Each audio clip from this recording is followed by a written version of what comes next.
I have often said that the scriptures can never mean today what it never meant when it was first written. That is, you don't say what was not said for the sake of today's relevance. I bet you, if the people who wrote the scriptures, or if the people, the prophets of the Old Testament, or the apostles of Christ, will sit down today in most churches, they will weep while the preacher is preaching.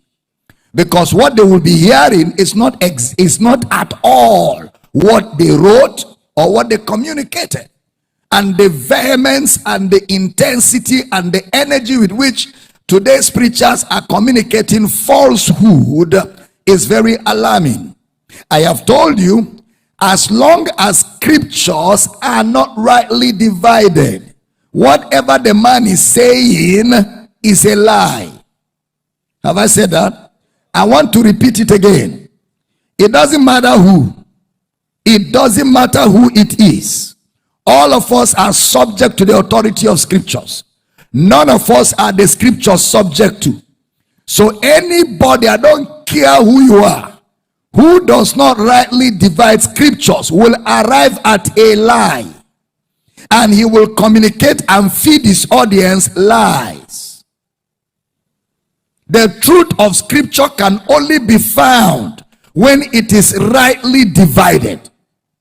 That's why Paul will tell Timothy, study to show yourself approved unto God, a workman that needs not to be ashamed.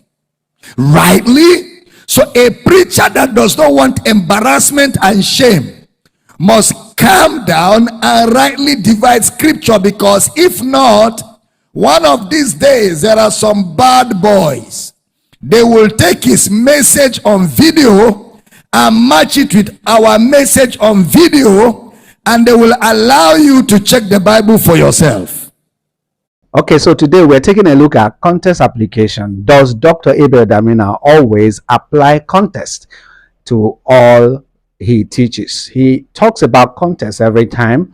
Okay, so let's take a look at this. Sin consciousness makes you sin more. When you're free from sin consciousness, sin shall have no dominion over you. But when you're under sin consciousness, you think of sin all the time. You're afraid of committing sin all the time. You're afraid of sin all the time. So because of that, you confess sin all the time. And because you are in that atmosphere, you commit sin all the time. He says, awake to righteousness and sin not. When you're conscious of righteousness, you will not be thinking of sin. The dominion of the believer is mindset. As a man thinketh, so if you are thinking of sin, you commit sin. That's why in the New as a man Testament, thinketh, it's Proverbs chapter 23 verse number 7. He said, for as he thinketh in his heart, so is he.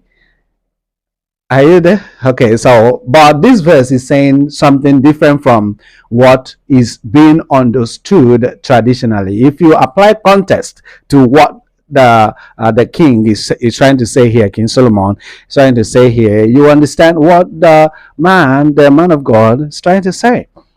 Now, the king is not trying to say that as a man thinks in his heart, so is he.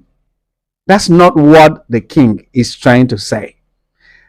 Rather, the king is trying to give a disconnect between what a person is thinking in his heart and what he's saying with his mouth. Traditionally, this verse is understood as a man thinketh in his heart, so he is. So if you think that you are a sinner, you will commit sin. If you think you are righteous, no, that's not what this verse is saying. Right? Look at it. If you read it contextually, let's start reading from verse 6. It says, eat thou not the bread of him that had an evil eye, neither desire thou his dainty meat. He's talking about a person that is stingy. He said that you should not eat the dainty meat is the delicacies of a person that is stingy. He's trying to tell you that you shouldn't eat his delicacies. Look at the next verse, said that for as he thinketh in his heart. Now, thinketh here is translated from the Hebrew word sha'ah, and it means to calculate. It means to estimate something. So what King Solomon is trying to say is that the stingy person that is telling you eat, what is happening in his heart, in his mind, is he's calculating the cost. He's calculating the cost of what you're eating. Look at it. Read it. Now, he said, look at the next. He said, eat and drink, said he to thee, but his heart is not with thee.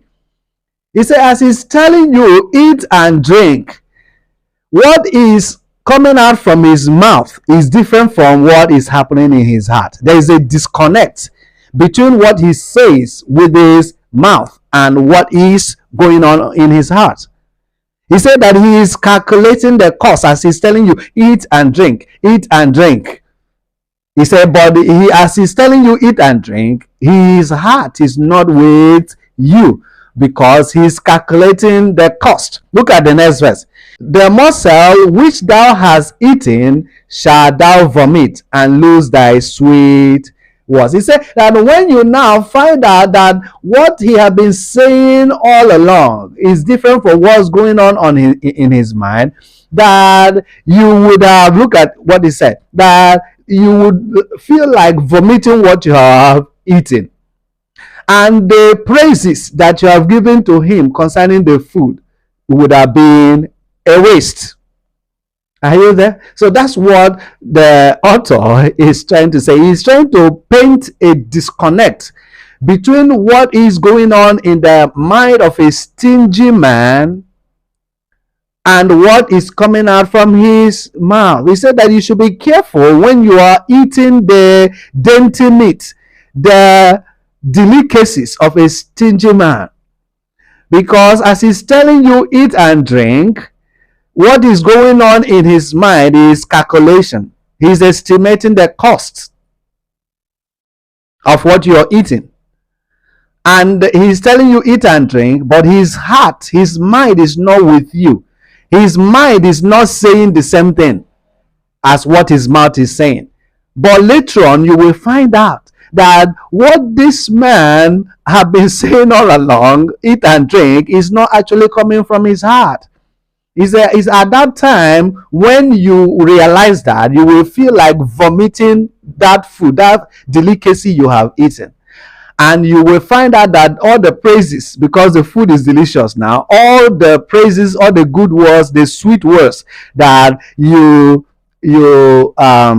released concerning the food would have been a waste of your sweet words. So the author is trying to paint a disconnect between what a stingy man is thinking and what he's saying. You have to factor in the characteristics of a stingy person. So that's what the author is trying to say. He's not saying that as a man thinketh in his heart, that's what he is or that's who he is. No, that is a traditional understanding. But the scholarly understanding of this verse is what a stingy man is saying with his mouth is different from what is going on in his heart. Now, why we're taking a look at this is because Dr. Abel Damina always talks about context. Does he always apply context to all his teachings? Let me get your comment in the comment section. God bless you. I will see you again.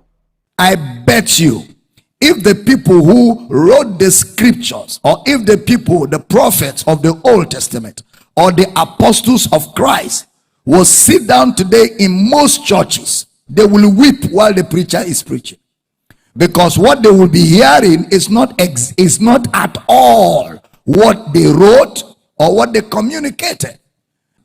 I have told you, as long as scriptures are not rightly divided, whatever the man is saying is a lie. Have I said that? I want to repeat it again. It doesn't matter who. It doesn't matter who it is. All of us are subject to the authority of scriptures. None of us are the scriptures subject to. So anybody, I don't care who you are, who does not rightly divide scriptures will arrive at a lie. And he will communicate and feed his audience lies.